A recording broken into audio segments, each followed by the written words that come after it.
last race, and it will be up in the collecting area on the podium there, okay? So around about half an hour or so after the flag falls, we will have the presentation for your wining and dining pleasure. So please come along, support your class. I think we're paying spot prizes down at something like 20th place today, so you never know your luck. You might have had a bad day, but you might have some beer tokens. And away we go, and oh blimey, I think that might be Crosby from the start. Who is that in third place? I think we've seen another flyer from third. I think it's Lee Healy actually from the third row. Have a look at the pink bike in third place, mate. Okay, mate, I'll check I think if that is a 24 Healy, which I'm pretty sure it is, he's done a remarkable thing with third row. Yeah, it's a bit hard to read up, mate. They definitely disappear at a great rate of knots, don't they? There's certainly no lack of herbs on that thing, but I'm pretty sure that was Lee Healy from the third row there who just made an absolute rocket of a start to put himself in serious podium contention in this race. So you can see them go around the gooseneck now, mate. Okay, mate, they're just coming round into the gooseneck now for the flip-flop, and it's a 1-2 with a 3-4, if you know what I mean. Yeah, they're just coming, no overtaking moves down into Mansfield by anybody in the top 10, so they're just about to come back to you now, mate.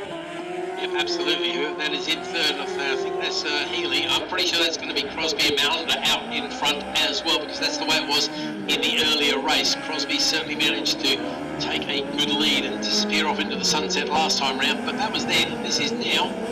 As they disappear out of my sight, we're going to get the call over the line. Now this race again is over 9 laps, so a little bit of an extension on the race here. Down they come, tucked in very tightly indeed. Over the line they go, and it is indeed Crosby from Malander, Healy, Hardy, Austin, Kursk.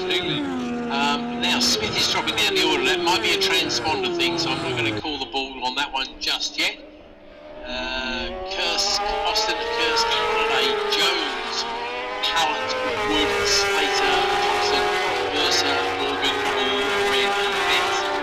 Healy's holding his own with this third place. This is like a third, fourth, fifth, sixth scenario where none of them are close together.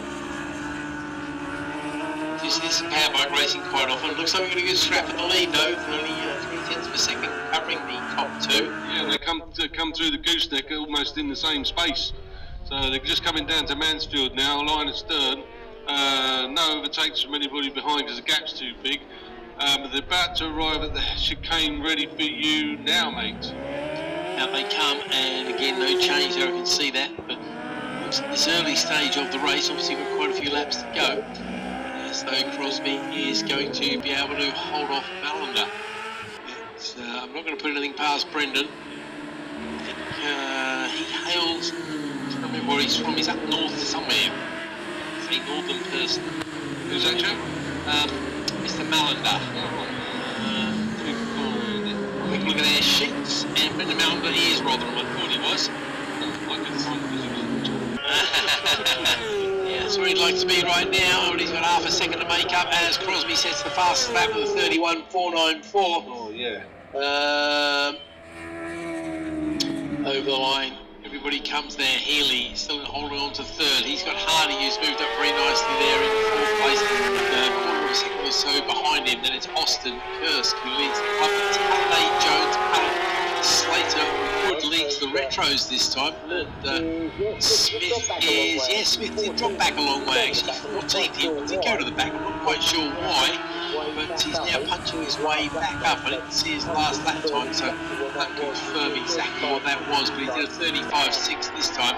So keep an eye on that number 5 machine of Kieran Smith, mate, because he'll be looking to make up some places here very rapidly indeed. I mean, he came across the line in 14th place. Yeah. Kieran is used to having a single digit ahead of his result, should we say. A low single digit as well.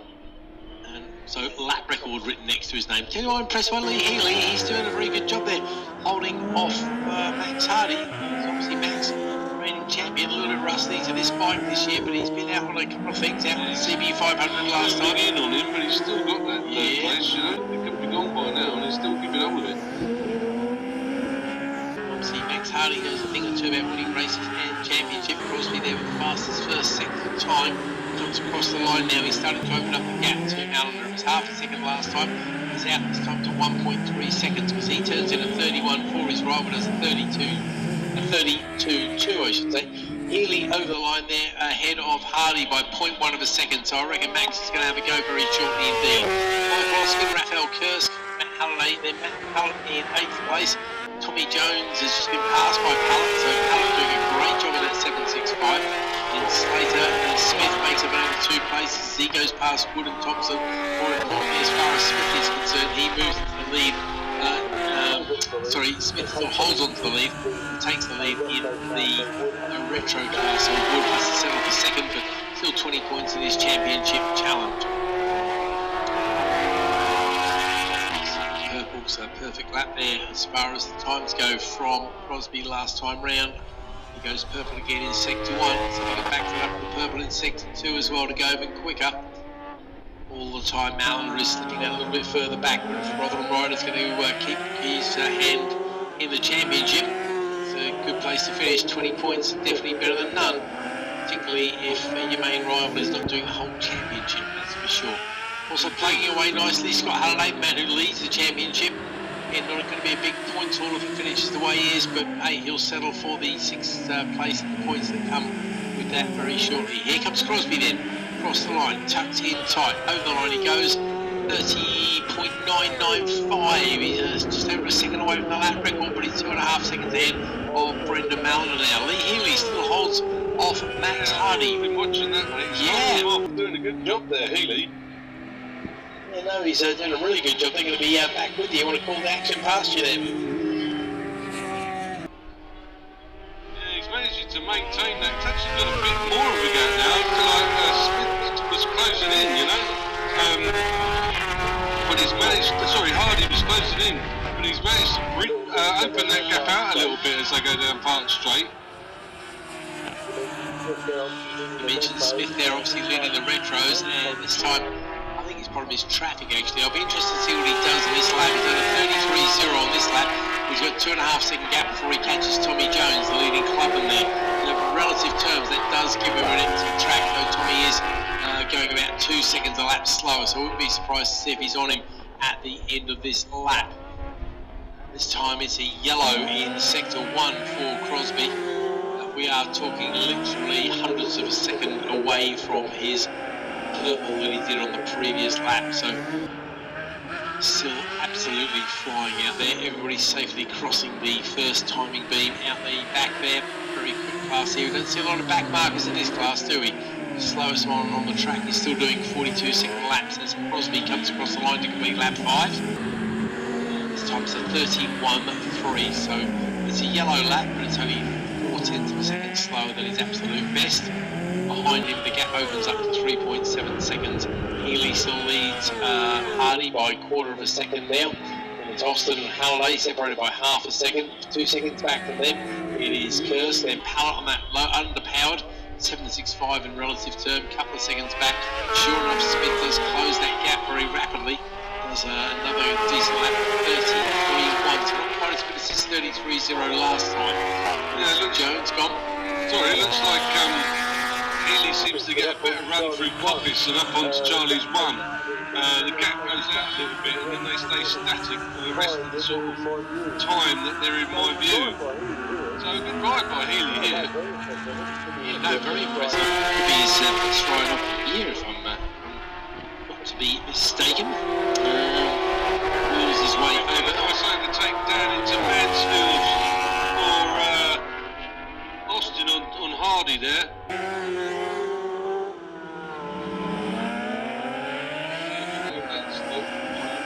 Yes. Have a quick look at my results. Geez, I don't know if Lee Healy's coming to play with us this year. It's definitely a name I recognise. Maybe it's from last year. Well, he's certainly pedalling along very nicely indeed. As over the line, pedalling along even harder is our leader. This time he's going quite slowly though. He's down to a 32.4, but behind him is a 32.9 for Mallinger. So the gap stays steady at around about 4 seconds. Lee Healy and Max Hardy separated by 0.13 over the line there. Max is pushing on, but he hasn't got an answer, has he? Let's see what happens as they come over the top here into Charlie's 2. Yeah, it's he's managed to keep that. He's not as gapped as he has been before when they come out of here, so looks like he's managed to gain what he needs there. Now I think possibly he's got a bit of a tail and he's going to be closer to him for the rest of this lap if he doesn't make an overtake. I wouldn't be surprised to see one down into Mansfield, because I can just see as they go through Park that he's nearly on him, and they're going to come through Chris Curve almost together on the way into the gooseneck, so we'll find out in a second as they come down through the gooseneck. Now he's not quite close enough to do an overtake there, but you'll see when they come back through, Keith, that the gap is halved easily. Keep an eye on it, because waiting for him to peer into my line of sight here. Yeah, only about 2 bike lengths between them. Hardy using a little bit more track. And have a look at the inside. No, can't go and do it there. It was a powerful bike, but you know, you've got to think Hardy is definitely wanting that third place. He'd love to pick up a medal on this big machine. First time back on the machine for quite a while. Unfortunately, he was going to, original plan for his year was going to be riding an R9 in the 600 class, because that's what you do with international stuff. But unfortunately that plan didn't come together for various reasons. So he turned up at Brands Hatch with the Fireblade and it went bang on him. Oh, nice. So we borrowed the club bike, the Club Ninja. Did very well on it, as you'd expect from a man who's done very well on Ninjas before. He did actually get the lap record, but unfortunately he decided to throw it into the scenery at Paddock Hill Bend. And if you, something I learned, I did not know this until that moment, is if you do not finish the race, you do not get your lap record. I thought if you set the lap record, you get the lap record regardless, but apparently it doesn't stick if you don't actually finish the race, which is something I did not know. I didn't know that, mate. Oh, okay, good. I feel less ignorant, basically, because I thought, you know, you get the lap record, okay, you don't finish the race, well, it's a consolation prize at least, but no. Exactly. Apparently it doesn't stick, and that was confirmed to you by Mark Dent, senior man, and he's actually read the ACU handbook in the last 20 years, which is more than I have. Well, was he an insomniac? Yeah, it's a good way to get some sleep, that's for sure. So unfortunately Max didn't get it there, then he turned up at the Alton Park. I think he came out on his own Ninja at Alton Park, or a borrowed Ninja, and then he came out to play, of course, at Donington on a CB 500. His dad said, well, I bought this thing for 1,500 quid, I can sell it today for 1,500 quid. So it's cheap racing at its finest, basically, and of course Max, being Max, and he said he was surprised how difficult it was to be competitive on the bike, because obviously his gangly frame doesn't suit it. But nonetheless, he acquitted himself well and put on the podium as the last lap. Blake now goes out to Harrison Crosby, 1:30.963 that lap, so the fastest lap of the race. Brendan Mallender in second place, 8.9 seconds behind, but nonetheless a very good swing. So there's the hurry up flag to Max Hardy, mate. You've got to keep an eye on this one. This could be the main battle on the track, and I don't think anybody else is closer than these two. They come across the line less than a quarter of a second apart, so I'll let you call it as they come back to here they come. That's, I think, you know what, I think you might hold on to this, Healy, because he's got out here onto the Park straight better than Max Hardy did. Okay, fair enough. We'll just wait and see as they come. Like, just, yeah, he's managed to hold on to that as they go at the end of Park Straight, so he's still got that third place. Yeah, he's come, we're both coming around Chris Curve, and the gap is not changing. There's no way Hardy can actually get to him from this distance as it stands. They're just coming down into Mansfields now. Might have gained a little bit on the brakes there, Max Hardy, but we're going to go into the chicane after Mansfields. No chance to get him there. Now, over to you, mate, because they're going down to the mountain.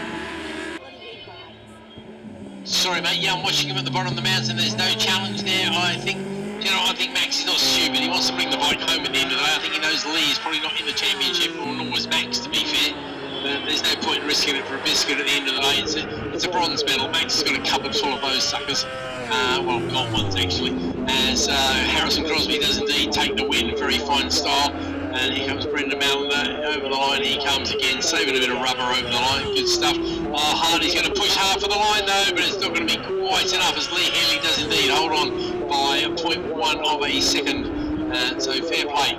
Good ride from the pair of them to keep it the sunny side up. We wait for the rest of the runners and riders to come across the line. Scott Howley, very much his championship, the world of good. Comes across the line, it might only be 11 points, but that's 11 points closer to a championship, which is exactly the way you play this game. Michael Austin finishes in 6th place, and then it's Kieran Smith, who's gone from 0 on 19th to 7th place overall, and another win in the retro class, this time with a 32.462. And that's only a couple of tenths away from the lap record he got in the last race. Matt Hallett, another impressive ride from him on the Triumph 765, beautifully engineered there by Tony Scott. There's Raphael Kurski once again, holds off Tommy Jones in the Clubmans. Then we've got Christian Slater, and then it's Carl Thompson, Clinton Wood up next. In third place of the Clubmans is going to be Joe Ward, and it's Dan Mercer on the retro ahead of Matt Wren. And it's Ryan Ball and Betts and Morgan round out your top 19, and that's all she wrote basically. Okay.